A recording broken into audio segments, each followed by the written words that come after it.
हनुमान जी और संजीवनी बूटी। लंका के भयानक युद्ध में रावण का पराक्रमी पुत्र मेघनाद अपने मायावी युद्ध कौशल और शक्तिशाली अस्त्रों से वानर सेना पर भारी पड़ रहा था। एक भीषण युद्ध के दौरान मेघनाद ने एक अचूक बाण चलाया जो सीधे लक्ष्मण के हृदय में लगा। लक्ष्मण तुरंत मूर्छित होकर गिर पड़े और उनकी सांसें धीमी पड़ने लगी। राम और वानर सेना में शोक की लहर दौड़ गई। वैद्य सुषेण को तुरंत बुलाया गया। उन्होंने लक्ष्मण की नाड़ी की जांच की और बताया कि उनकी जान बचाने के लिए एक विशेष जड़ी बूटी की आवश्यकता है, जिसे संजीवनी बूटी कहते हैं। यह बूटी केवल हिमालय पर्वत पर ही पाई जाती है और उसे सूर्योदय से पहले लाना होगा, अन्यथा लक्ष्मण का बचना मुश्किल है। यह सुनकर राम अत्यंत व्याकुल हो गए। हनुमान, जो राम के अनन्य भक्त और वानर सेना के सबसे बलशाली योद्धा थे, आगे आए। उन्होंने प्रभु राम को आश्वस्त किया कि वे संजीवनी बूटी अवश्य लाएंगे। हनुमान ने पल भर भी देर नहीं की और अपनी अद्भुत गति से आकाश मार्ग से हिमालय की ओर उड़ चले। हिमालय पहुंचकर हनुमान ने उस विशेष जड़ी बूटी को खोजने के लिए पूरे पर्वत को छान मारा। वैद्य सुषेण ने उन्हें संजीवनी बूटी के कुछ विशिष्ट लक्षण बताए थे, लेकिन घने जंगल और अनगिनत जड़ी बूटियों के बीच हनुमान उसे पहचान नहीं पा रहे थे। उनके पास समय बहुत कम था और लक्ष्मण की स्थिति लगातार बिगड़ रही थी।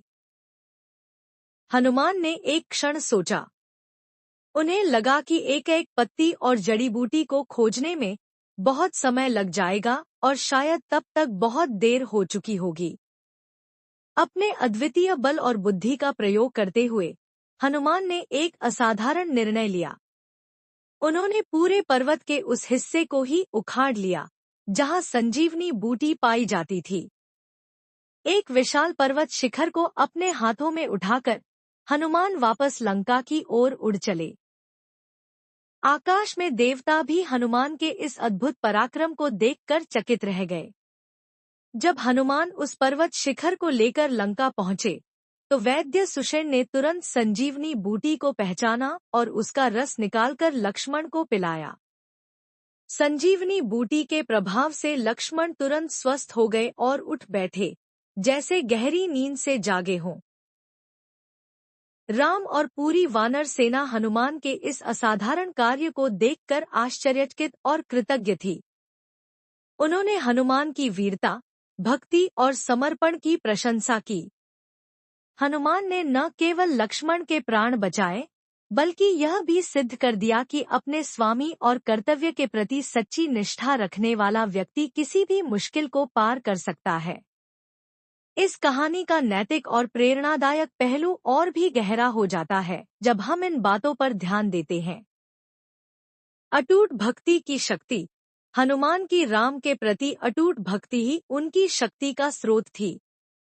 उन्होंने बिना किसी संदेह के राम के आदेश का पालन किया और असंभव कार्य को भी संभव कर दिखाया। संकट में त्वरित और साहसिक निर्णय। जब हनुमान संजीवनी बूटी को पहचान नहीं पाए, तो उन्होंने घबराकर हार नहीं मानी। उन्होंने अपनी बुद्धि का प्रयोग करते हुए एक साहसिक और त्वरित निर्णय लिया, जिसने लक्ष्मण के प्राण बचाए। कर्तव्य के प्रति पूर्ण समर्पण। हनुमान ने अपने कर्तव्य को सर्वोपरि माना। उन्होंने अपनी जान की परवाह किए बिना लक्ष्मण को बचाने के लिए हर संभव प्रयास किया। निस्वार्थ सेवा का अनुपम उदाहरण। हनुमान की सेवा में किसी भी प्रकार का स्वार्थ नहीं था। उनका एकमात्र उद्देश्य अपने प्रभु राम की सहायता करना था। यह कहानी हमें सिखाती है कि जब हम किसी लक्ष्य के प्रति पूरी तरह से समर्पित होते हैं, सही समय पर सही निर्णय लेते हैं और निस्वार्थ भाव से कार्य करते हैं, तो हम बड़ी से बड़ी चुनौतियों का भी सामना कर सकते हैं और सफलता प्राप्त कर सकते हैं। हनुमान का चरित्र हमें भक्ति, साहस, बुद्धि और सेवाभाव का एक उत्कृष्ट उदाहरण प्रस्तुत करता है।